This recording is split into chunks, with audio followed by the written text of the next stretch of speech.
this would be handled specially. I mean, the whole treatment surrounding his membership of the Privy Council, his membership of the Order of Canada, as an officer of the Order of Canada. He's long convicted. His appeals went up and down to the Supreme Court of the United States and were upheld, but they have not yanked either of those two designations yet.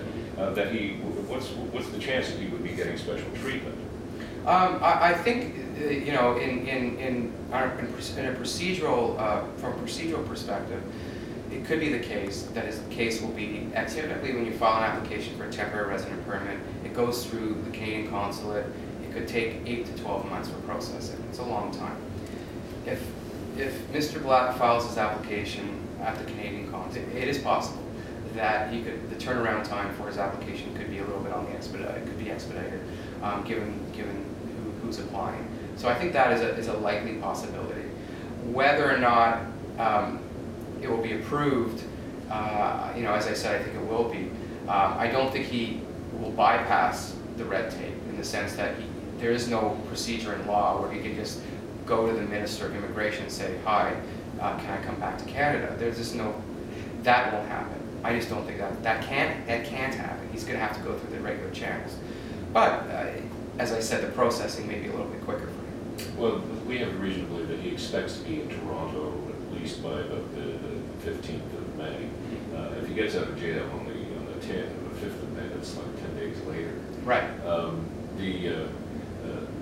It sounds very much like his lawyers have been working on this already. Would that sound like normal procedure to you?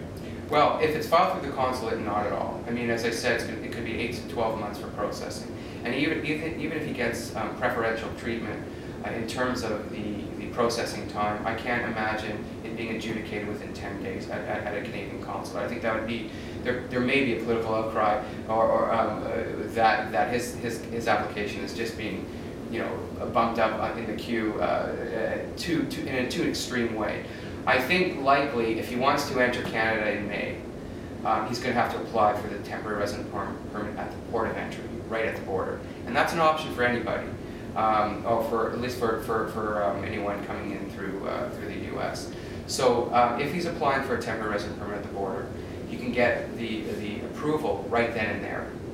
On the spot, and there's risk associated with that process, but that's something that's open to him. But is it possible, he went back to jail last September or October, is it possible that his lawyers have been working on this since that time, so that it would be, I mean, if he's able to expect that he'd be in Toronto on the 15th of May, that they could have already cooked this deal?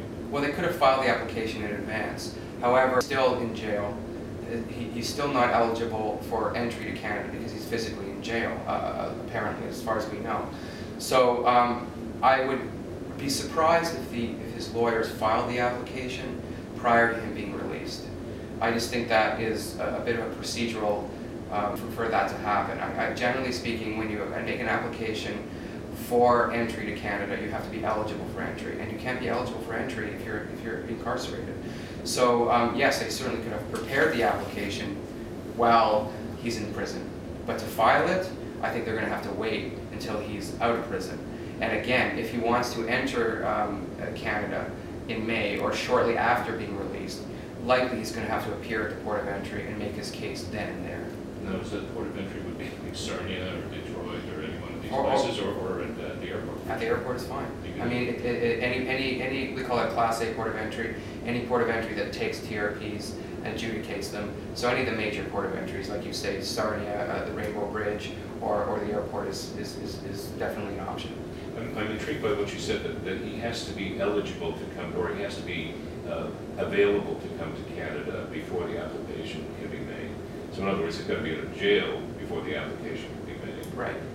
That's intriguing. So it says that they really, could they have done any, I'm saying the lawyers, could they have done any preparation work for this ahead of time? I'd say more than fill up the forms. Could they have had meetings with officials in the Department of Immigration, perhaps meetings with officials in the government? Certainly they could have. They could have given the department the heads up that they are preparing an application for their client, and that it will be filed as soon as he's released. Now there's a possibility that, you know, and this is definitely bit of legal wrangling here, but an application could be filed technically before he's released, but the government's going to have to hold it. I mean, at the end of the day, they can't adjudicate a case where an applicant is incarcerated, so the application will just be in pending status. So, I mean, it really makes no difference from a procedural point of view, where if the application is filed while the client is in jail, or if the client comes out of jail, because the application won't be adjudicated until the client is out of jail. So, either way, the clock starts ticking once Mr. Black is released. Realistically, given the resources Mr. Black has access to, do you think that he would leave it to, that the government would leave it to some lowly customs officials and border guard? I mean, most of them are pleasant people, but I mean, leave it to them to decide whether to let him in or not. Don't you think that all the work would have been done? It's all in place. Right. And here's a notice that goes to whoever it is that's on the desk at that time, expecting to come through then. Mr. Black's entry has been approved. Most likely not. I mean, once that application is received by the Canadian consulate, I'm sure every employee will know about it. Most likely, the program manager, who's the head of the consulate, will certainly take a look at the application. The program manager may or may not have carriage of the file, so long as it's processed properly. And how it works there, I mean, I don't pretend to know all the nuances and the procedures internally at the consulate, but I do know that when an officer adjudicates a case, he or she has to take notes and enter the data on the computer, in the central computer, with respect to the application.